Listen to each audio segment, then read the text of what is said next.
Madame, Monsieur, bonsoir et bienvenue dans ce nouveau numéro de QSD, Question sans détour, qui reçoit ce soir un monstre sacré du handball français. Il est chez lui, Didier Dinard est notre invité. Bonsoir. Bonsoir. Merci d'avoir accepté ce rendez-vous avec nous. J'ai bien dit que vous êtes chez vous, ici en Guadeloupe. C'est toujours un plaisir, on imagine, de revenir au pays. Toujours un plaisir de revenir au pays avec cette fameuse manifestation déjà avant les vacances pour aider notre jeunesse guadeloupéenne et les accompagner au mieux, être un grand frère, un parrain pour eux. Absolument, parce que vous êtes là dans le cadre de cette Air Caraïbes Cup, hein. Un grand rendez-vous, un beau tournoi avec de belles personnalités qui vous ont suivi dans ce projet. L'occasion, on imagine, d'offrir au public handball guadeloupéen de voir ces joueurs évoluer et de se confronter à nos jeunes. Oui, se confronter à nos jeunes. Avant tout, on a aussi fait une sélection du Pôle Espoir qui ont gagné l'IHF Trophy. Une sélection Guadeloupe renforcée de joueurs qui jouent en métropole. Et à l'issue de cette demi-finale, le vainqueur affrontera l'équipe du Monténégro avec bien sûr les meilleurs éléments. Donc il faudra faire quand même une très belle sélection pour affronter cette équipe au niveau international. C'est ce que j'allais dire, parce que ça c'est un niveau Oui, quand même... C'est quand même c'est un niveau au-dessus. Pour autant, les Monténégrins sont dans une semaine internationale, c'est dire qu'ils s'entraînent sérieusement. Ils se sont entraînés à Fouillol et puis ils ont 2 entraînements par jour. Ils font du renforcement aussi le matin sur la plage à l'hôtel, donc ils sont vraiment très engagés dans... Et ils restent sérieux. Ce ne sera pas un match de vacances. Ça ne sera pas un match de vacances, mais nous avons quand même de la qualité en face. Nous avons aussi des joueurs qui ont émergé aussi de cette manifestation, à l'image d'un petit Timmy qui est passé par Nice, puis à Saint-Raphaël et qui aujourd'hui est professionnel à Limoges et qui est vraiment le produit de la Air Caraïbes. Et il y en a aussi d'autres. Et la Air Caraïbes, ce n'est pas qu'au mois de juin. La Air Caraïbes, je représente aussi cet accompagnement qu'on doit avoir avec les jeunes. Parce qu'il n'y a pas que la première division, il y a aussi la 4e division qui pourrait être de la Nationale 2.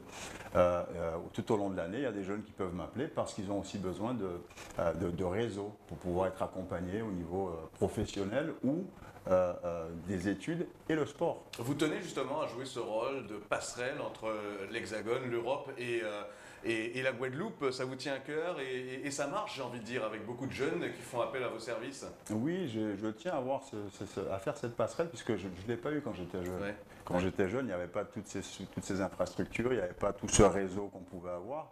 Et en fait, ramener le haut niveau en Guadeloupe ou voire en Martinique, parce qu'on a déjà aussi fait le Air Caraïbes sur Guadeloupe-Martinique, c'est aussi les faire côtoyer le haut niveau et qu'ils sachent un peu se jauger et savoir un peu les difficultés qu'ils peuvent aussi rencontrer.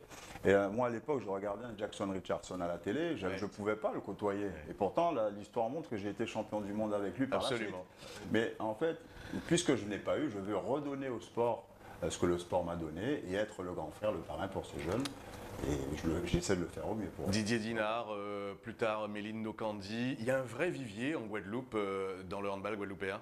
Il y a un vrai vivier, le handball guadeloupéen a fait ses preuves, il y a des encadrants, je pense que les choses sont faites pour que ça aille de mieux en mieux.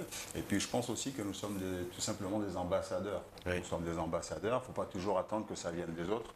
Et donc c'est pour cela aussi que je me donne pour la Guadeloupe, pour cette jeunesse, et en essayant de les accompagner, d'être un tuteur, et puis à leur disposition aussi, puisque je pense pouvoir le faire. Ça demande du temps, mais ça fait partie, je pense, de notre mission après notre carrière de consacrer un peu de temps à cette jeunesse. Eh bien, c'est bien fait avec cette Air Caraïbes Cup et vous le disiez, tout le suivi qu'il y a. On a vu l'évolution quand même de la discipline et des infrastructures, vous en parliez, sur ces 10 voire 20 dernières années.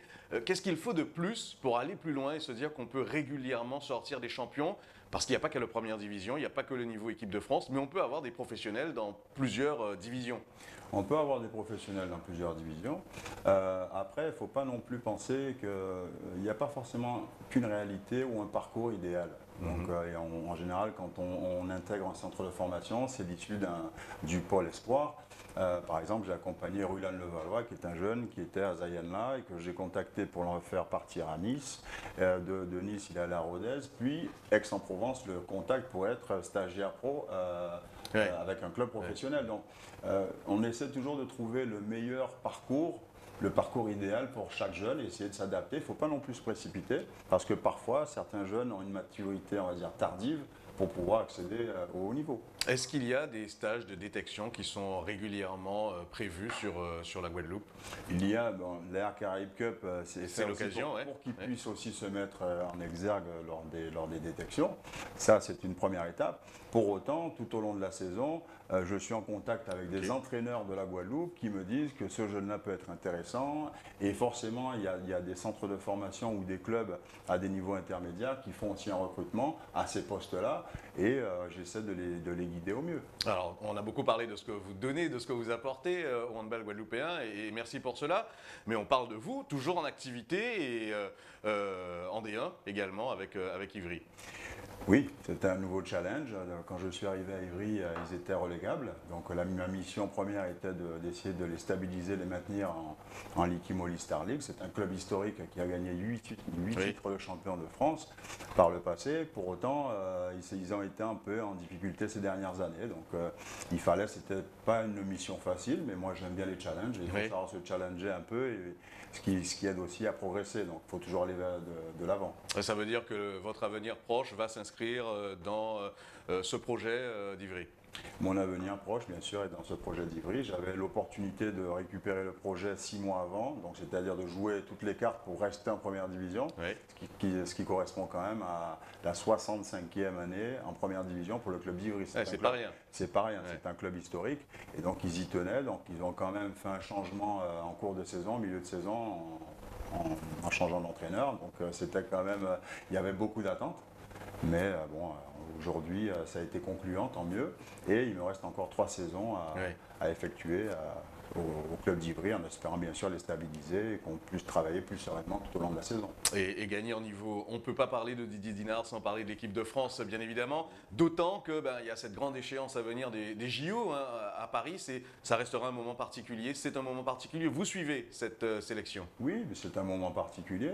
L'équipe de France jouera à Lille. Quand on a vu cette belle salle, on a eu la chance d'y jouer en 2017 en 8e et en quart de finale, 28 000 personnes quand on fait un clapping. Je pense quand même qu'on a peut-être critiqué en disant qu'on aurait pu rester à Paris, mais 28 000 personnes, je pense que quand on fait le ratio et qu'on sait que puis ça reste l'équipe de France. Ça reste quand même l'équipe de France. Et puis jouer à domicile, être pays hôte et avoir la chance de vivre des Jeux Olympiques à Paris, en fait, en France, d'une manière générale, c'est extraordinaire. Qu'est-ce que vous en pensez du niveau de l'équipe de France aujourd'hui? L'équipe de France a un très bon niveau. Il y a eu un renouvellement qui a été fait au fil des années. Donc maintenant, je pense qu'elle arrive à maturité, elle a sa stabilité. Elle a d'ailleurs été championne olympique aux derniers Jeux Olympiques. Il y aura forcément beaucoup d'attentes le fait de jouer. C'est une pression supplémentaire, surtout à domicile? C'est une pression supplémentaire, c'est toujours une pression supplémentaire pour l'avoir vécu en tant que joueur en 2001 au Mondial, pour l'avoir gagné, ou en tant qu'entraîneur en 2017 pour l'avoir gagné. Je pense qu'il faut tout simplement prendre à cœur cette compétition, la vivre à 100% et pas penser à cette pression. C'est juste un plus et se dire que justement on est dans une situation favorable pour relever ce défi. Et deux défis, c'est celui aussi de faire plaisir au public guadeloupéen avec cette Air Caraïbes Cup, on l'a dit en 2 étapes ce jeudi et samedi. Vous attendez du monde samedi, c'est l'occasion de faire la fête du handball également. Oui, on a toujours, le public est toujours présent. La jeunesse attend beaucoup. D'une manière générale, on a un échange avec cette jeunesse pour pouvoir faire un partage d'expérience. Donc ceux qui sont passés par ce cursus, on va dire, partagent avec cette jeunesse au quotidien. Et puis on essaie aussi de faire des entraînements communs. Donc je vais entraîner cette équipe antillaise avant qu'elle puisse jouer face au Monténégro. Et bien sûr, tout ce partage qu'on peut avoir au quotidien est que bénéfique pour tout le monde, avec bien sûr ce haut niveau. Il faut savoir quand même que c'est la 6e équipe internationale qui vient en Guadeloupe, ce qui n'est pas rien. Donc on a eu quand même un France-Danemark qui est un champion olympique contre un champion du monde. On a eu le champion des Jeux panaméricains qui est venu se préparer en Guadeloupe pour se qualifier pour les Jeux olympiques. Le champion d'Afrique qui était en 2018, qui était la Tunisie. Il y a eu Cuba, il y a eu 2 fois l'équipe de France. On a eu des Dream Teams qui ont été montés de toutes pièces avec des joueurs de renom.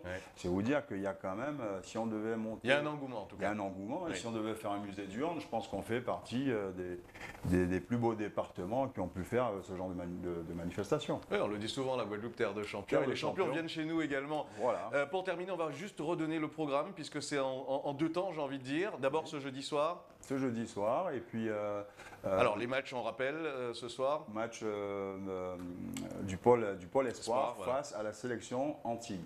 Très bien. Donc, Et là, ça se passe à Capesterre-Belle. ça se passe à Capesterre. En revanche, samedi, la finale. Au gymnase Gérard Marianne Ouais. aujourd'hui, et samedi, Oui. pardon, au Palais des Sports Didier Dinard à Rivière-des-Pères. Voilà, vous l'avez entendu, le programme est donné. Merci de nous avoir suivis, merci à vous Didier Dinard, Merci. et bon séjour chez vous, je le redis. Merci beaucoup. Et merci d'accueillir tous ces handballeurs qui vont nous donner du beau spectacle ici en Guadeloupe. Merci de nous avoir suivis, très bonne soirée.